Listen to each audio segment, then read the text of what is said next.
Assalamualaikum dan salam madani semua sahabat. Sudah dipukul, buang di lembah, sayangnya telah terlepas jala. Mada diungkap dan dipersembah, dengan bismillah kita bermula. Saya Nur Idina Damirah dan sahabat saya Nurul Ain Azalia ingin kongsikan satu cerita.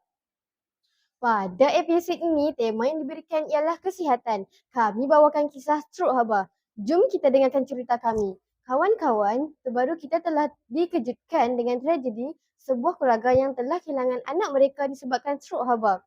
Jangan ambil mudah ya jika anak anda mengada sakit kepala, rasa nak muntah, tangan kesejukan selepas bermain di taman.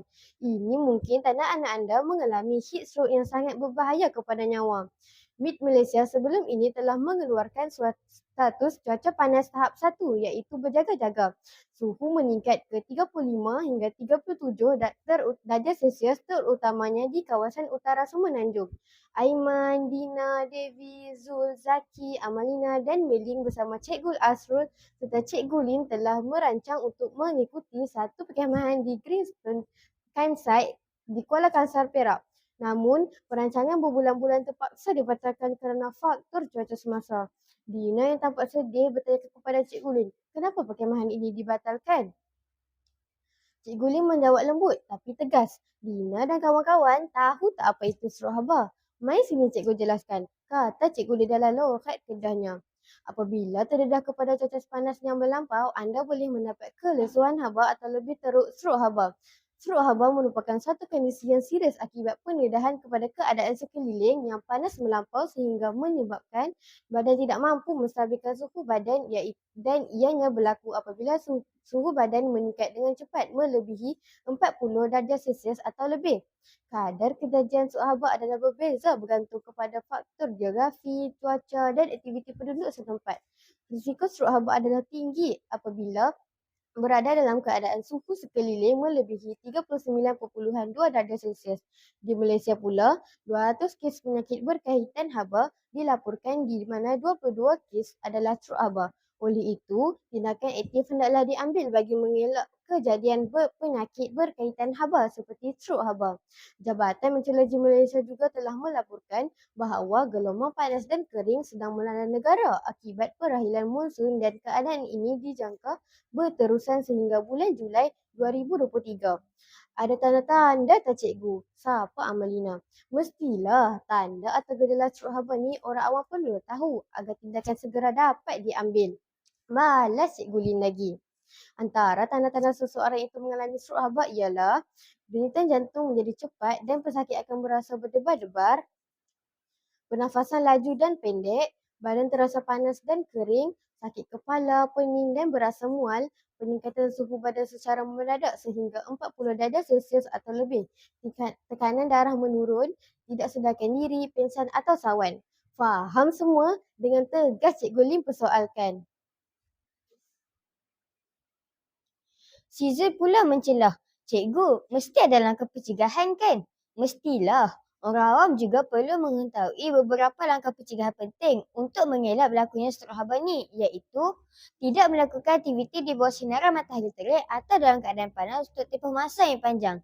Elak melakukan aktiviti fizikal dalam keadaan letih, lapar atau dahaga yang keterlaluan. Pastikan diri terhidrat dengan minum air kosong 3 hingga 4 liter sehari.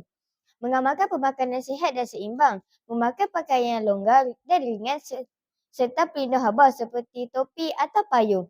Tidak meninggalkan sesiapa di dalam kenderaan yang parkir di bawah matahari terik. Dan memastikan pengudaraan yang cukup atau pendingin hawa jika berada dalam rumah atau premis. Panjang lebar Cikgu Lim berhujah. Tambah beliau lagi, kategori golongan berisiko adalah individu yang melakukan aktiviti atau bekerja dalam keadaan sekeliling yang panas dikenal pasti berisiko tinggi, contohnya pekerja pembinaan, petani, polis, tentera, bomba, atlet dan aktiviti-aktiviti luar yang dijalankan di bawah sinar matahari terik.